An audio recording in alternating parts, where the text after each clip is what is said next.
आएगा आएगा। विनोद, मुख्य गवाह ओम राधे न्यायालय में उपस्थित हैं। ओम मंडली की हेड पहले शपथ ले, फिर कार्यवाही आगे बढ़े। ओम राधे कटघरे में आकर शपथ ले।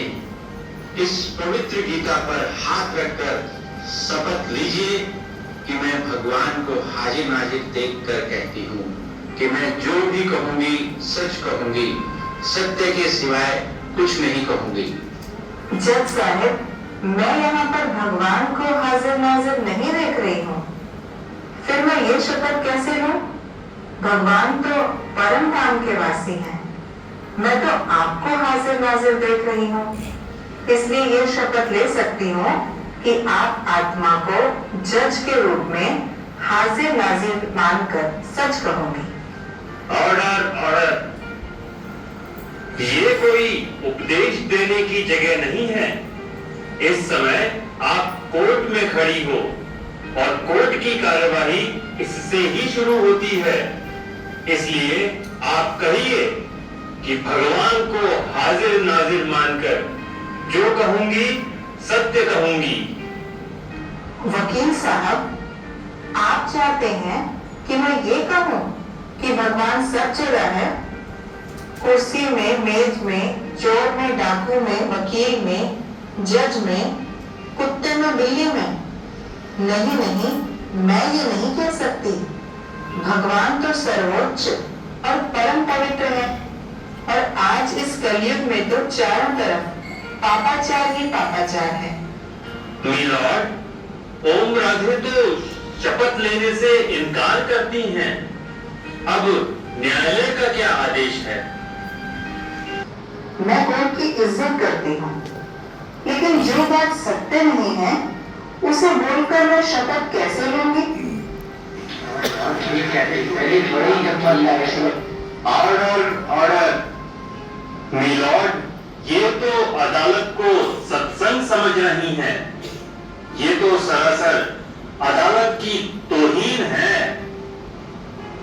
वकील साहब, जैसे आप अदालत का अपमान नहीं करा सकते, फिर मैं भला भगवान का अपमान कैसे कर सकती हूँ?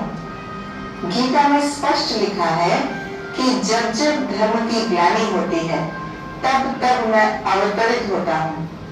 फिर बताइए, वो सब जगह कैसे हो सकते हैं? आज तो सबके मन के अंदर काम, क्रोध, लोभ, मोह एवं अहंकार व्याप्त है। ऐसे में परम पवित्र परमात्मा कैसे वास कर सकता है? कुछ भी हो, कोर्ट के नियम का पालन तो करना ही पड़ेगा। जज साहब, मैं किसी भी हालत में झूठी कसम नहीं ले सकती। अभी भी मैं आपको अवसर देता हूँ, कसम उठा लो, जिससे कि अदालत की कार्रवाई आगे बढ़ सके। जज साहब, मैंने अच्छी तरह से सोच समझ कर ही निर्णय लिया है।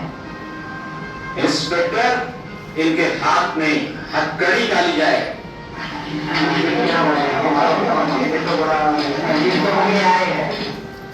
रुको रुको, कोई बात नहीं।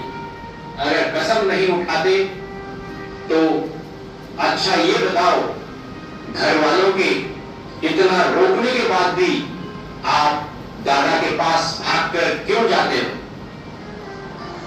जज साहब, भागवत में लिखा है कि श्री कृष्ण जब मुरली बजाते थे तो गोप गोपियां दौड़ दौड़ कर उनके पास चली जाती थी। उन पर तो मुकदमा हुआ नहीं। इस समय परमात्मा ने स्वयं अवतरित होकर पुनः मातृ शक्ति को ज्ञान कलश दिया है तथा मानव को 5 विकारों से मुक्त हो पावन बनने की श्रीमत दी है। मैंने सुना है कि दादा आपकी आंखों में सुरमा डालते हैं, क्या ये सच है? जज साहब, ज्ञान को अंजन भी कहा जाता है। परमपिता परमात्मा ने हमें ज्ञान का अंजन दिया है। जरा ये तो बताइए कि दादाजी के कितने बच्चे हैं? जज साहब, हम दादाजी के लौकिक शरीर को नहीं बल्कि उनके तन में अवतरित परमपिता परमात्मा को देखते हैं।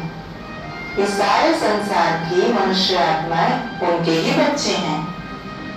अच्छा अच्छा, आप ये बताइए कि ओम मंडली में ऐसा क्या सिखाया जाता है जिसको सुनकर मनुष्य घर बार तक छोड़ने को सोचने लगता है? वकील साहब, सबसे पहले वहाँ ओम की ध्वनि होती है, फिर सभी अपने आत्मिक स्वरूप में स्थित होने का अभ्यास करते हैं। स्वयं को इस तन रूपी मंदिर में विराजमान ज्योति स्वरूप आत्मा समझ परम ज्योति शिव को याद करते हैं। उसके पश्चात सभी परमात्मा के स्नेह के सुंदर गीत गाते हैं, जिससे मनुष्य को पवित्र एवं चरित्रवान बनने की प्रेरणा मिलती है। यहाँ घर बार छोड़ने की बात नहीं, बल्कि 5 विकारों को छोड़ने की शिक्षा दी जाती है। हम कोई निवृत्ति मार्ग के सन्यासी नहीं, बल्कि प्रवृत्ति मार्ग से हैं। मीलॉर्ड, ओम राधे ने तो फिर उपदेश देना शुरू कर दिया, जबकि अदालत ने तो सिर्फ यह जानना चाहा कि क्या इनकी शिक्षाओं से मनुष्य वैरागी हो जाता है। ओम राधे, जो प्रश्न पूछा जाता है केवल उसका ही जवाब दो। जज साहब, इन्होंने यही तो पूछा था कि क्या शिक्षा दी जाती है, परंतु ऐसी कल्याण की बातें वकील साहब सुनना ही नहीं चाहते। जो बातें मैंने कही, क्या उनको सुनकर आपको लगता है कि लोग घर बार छोड़ देंगे? भाई, क्या तो ठीक रही है, बुद्धिमान लगती है। ये कोर्ट में ज्यादा नहीं बोलो। तो जो लोग ओम मंडली में रहते हैं, क्या वो आसमान से उतरे हैं? वकील साहब, ये प्रश्न आप उन्हीं लोगों से पूछिए, उन्हें घर में क्या परेशानी थी। ओम राधे, ये प्रश्न मैं आपसे पूछ रहा हूँ। वकील साहब, मैंने बताया तो सही कि वहाँ विकारों को छोड़ने की शिक्षा दी जाती है, न कि घर बार छोड़ने की। परंतु लोग घर बार क्यों छोड़ रहे हैं? वहाँ कोई भी घर छोड़कर नहीं आया है। कुछ तो दादा के ही घर के सदस्य हैं और कुछ कन्याएं छात्रावास में अपने माता पिता की स्वीकृति से आई हैं। कुछ माताएं हैं जिन्हें उनके घर में बहुत प्रताड़ित किया जाता था। मिलॉर्ड, मैं ओम राधे से पूछना चाहता हूँ कि वो स्वयं दादा के पास क्यों आई हैं? जज साहब, ऐसा कौन होगा जिसको अपना घर प्यारा ना हो? पशु पक्षी सभी को अपना घर प्यारा लगता है, बशर्ते कि उन्हें वहाँ सुखपूर्वक रहने दिया जाए। मिलॉर्ड, अभी भी हमारे प्रश्न का ठीक से उत्तर नहीं मिल रहा है। आज कई स्त्रियां अपने पति को छोड़ ओम मंडली में रहती हैं।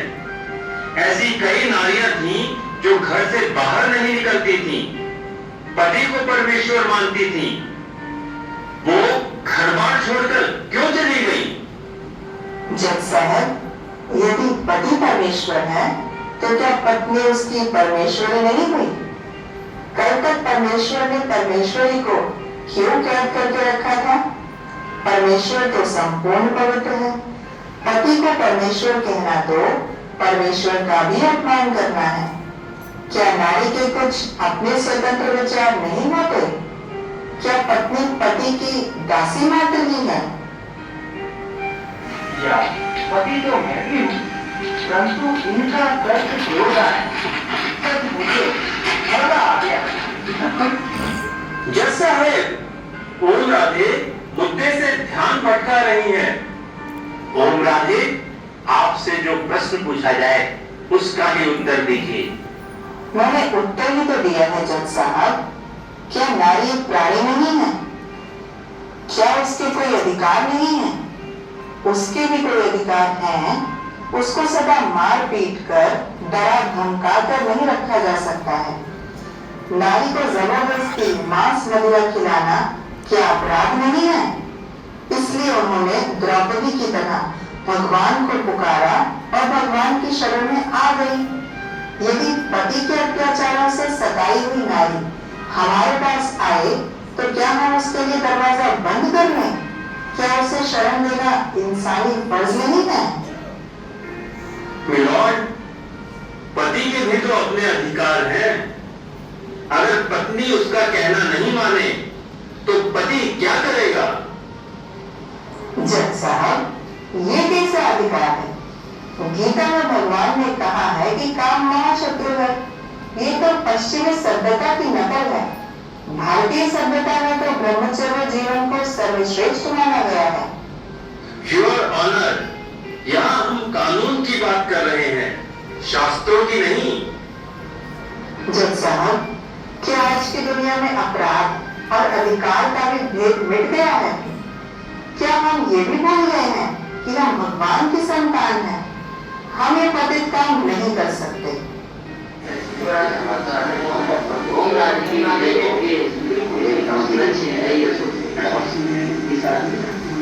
Order, order. तमाम गवाहों और बयानातों से ये सिद्ध होता है कि समाज में स्त्री पुरुष दोनों एक दूसरे के पूरक हैं।